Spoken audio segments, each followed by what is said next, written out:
Assalamualaikum warahmatullahi wabarakatuh. Selamat pagi untuk semua anak-anakku, khususnya kelas 10 SMA, dimanapun kalian berada.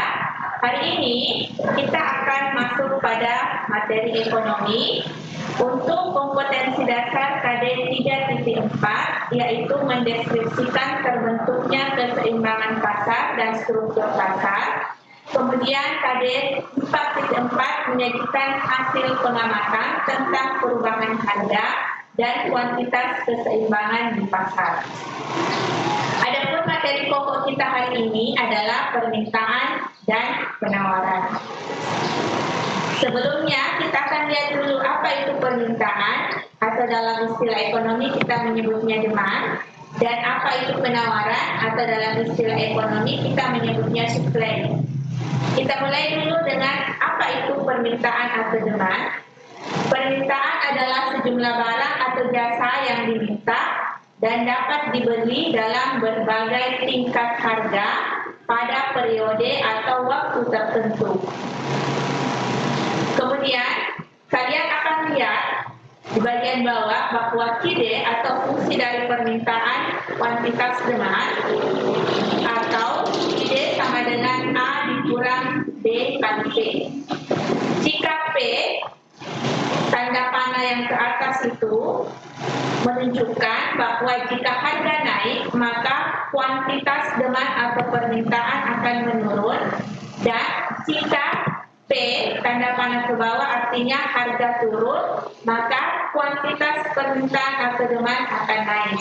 Jadi jika harga di pasar itu naik, maka yang diminta oleh konsumen itu akan turun, dan jika harga di pasar itu turun, maka permintaan dari konsumen akan meningkat. Jadi fungsi dari permintaan atau demand ini berbanding terbalik antara price atau harga dengan kuantitas atau demand. Baik, selanjutnya faktor-faktor yang mempengaruhi permintaan itu ada 6. Yang pertama, harga barang itu sendiri, kemudian harga produk lain yang berhubungan, pendapatan konsumen, selera dan preferensi konsumen, kemudian ekspektasi masyarakat, dan jumlah konsumen. Kemudian kita lihat semua anak-anakku sekalian, pupuk permintaan dan kurva permintaan itu sendiri. Pupuk permintaan menyatakan makin rendah harga suatu barang, maka semakin banyak permintaan terhadap barang tersebut. Sebaliknya, semakin tinggi harga suatu barang, maka semakin sedikit permintaan terhadap barang tersebut. Ini sudah ada hubungannya tadi dengan fungsi permintaan yang dijelaskan Ibu di slide sebelumnya. Jadi berbanding terbalik antara harga dengan jumlah yang diminta.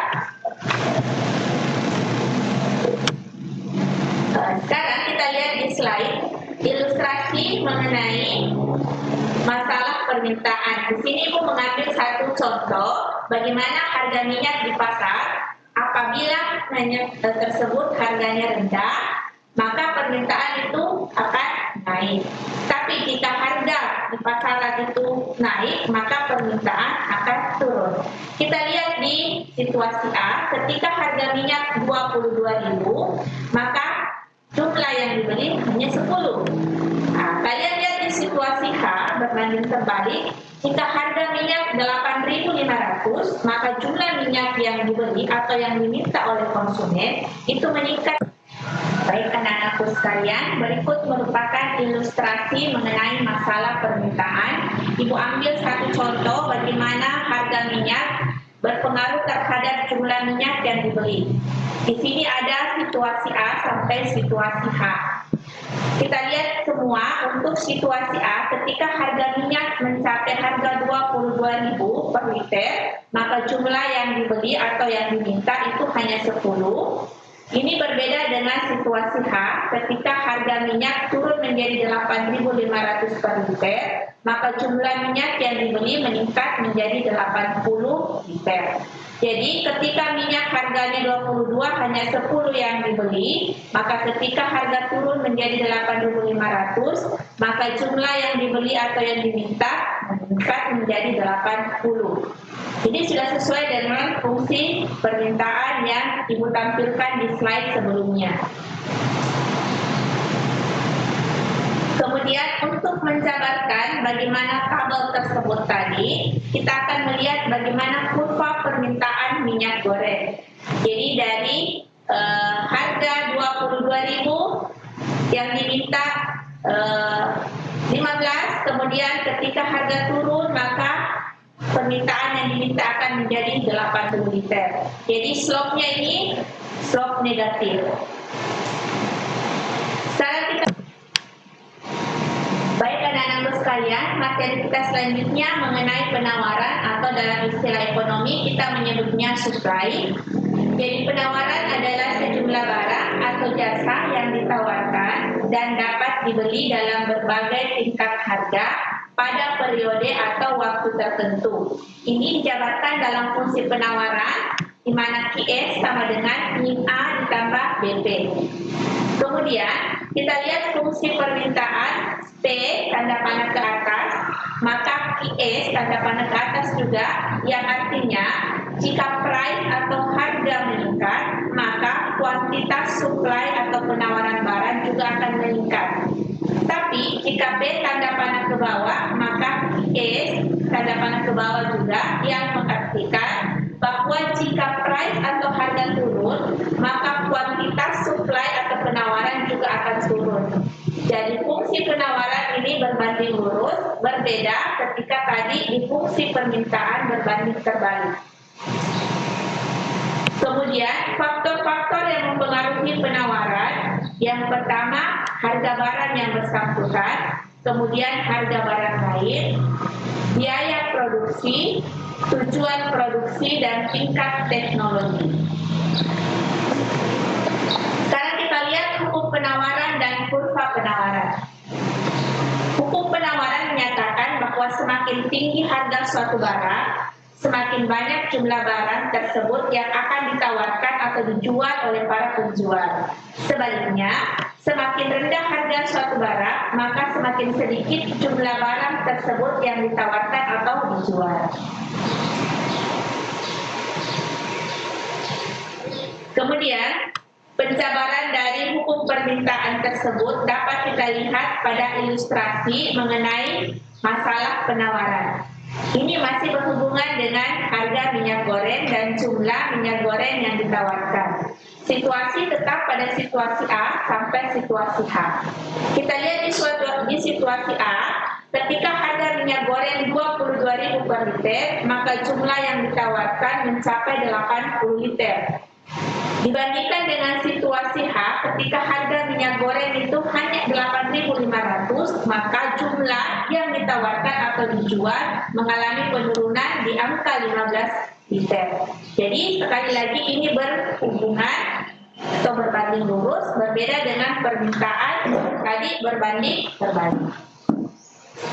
Baik, anak-anakku sekalian, dari penjabaran kurva kita akan lihat bagaimana kurva penawaran yang berslop positif. Jadi ketika harga naik 22.000, maka jumlah yang dijual 80 liter. Ketika misalnya mengalami penurunan di 8.500, maka jumlah yang dijual atau jumlah yang ditawarkan hanya 15 liter. Nah, setelah kita mempelajari apa itu permintaan dan apa itu penawaran, sekarang kita akan lihat bagaimana proses terbentuknya harga keseimbangan. Keseimbangan pasar dapat terjadi pada tingkat harga dan jumlah barang dan jasa yang diminta sama dengan jumlah barang dan jasa yang ditawarkan. Anda bisa lihat semua pada kurva, jadi kurva perpotongan antara slope negatif, kemudian slope positif yang ditawarkan dan yang diminta. Kemudian beberapa jenis elastisitas permintaan dan penawaran. Namun kita lihat dulu apa itu elastisitas. Jadi elastisitas adalah rasio yang mengukur perubahan jumlah yang diminta atau ditawarkan sebagai akibat perubahan faktor yang mempengaruhi. Perhitungan elastisitas harga permintaan itu dapat kita hitung menggunakan rumus ID sama dengan persentase perubahan permintaan dibagi persentase perubahan harga. Kemudian, jenis-jenis elastisitas harga permintaan dan penawaran itu kita bagi menjadi beberapa jenis. Yang pertama, elastisitas lebih besar daripada 1 itu disebut dengan elastis. Jika elastisitas lebih kecil dari 1 itu disebut dengan inelastis. Jika elastisitas sama dengan 1 maka disebut elastis uniter. Jika elastisitas tak terhingga disebut elastis sempurna, dan jika elastisitas sama dengan 0 disebut inelastis sempurna. Nah, untuk menghitung elastisitas harga penawaran kita juga bisa menggunakan rumus. Tapi sebelumnya, mari kita lihat dulu apa itu elastisitas harga penawaran. Elastisitas harga penawaran adalah angka yang menunjukkan berapa persen jumlah barang yang ditawarkan berubah jika harga barang berubah 1%. Perhitungan elastisitas harga permintaan dapat kalian lihat pada slide berikut, di mana AS atau elastisitas supply sama dengan persentase perubahan penawaran dibagi persentase perubahan harga.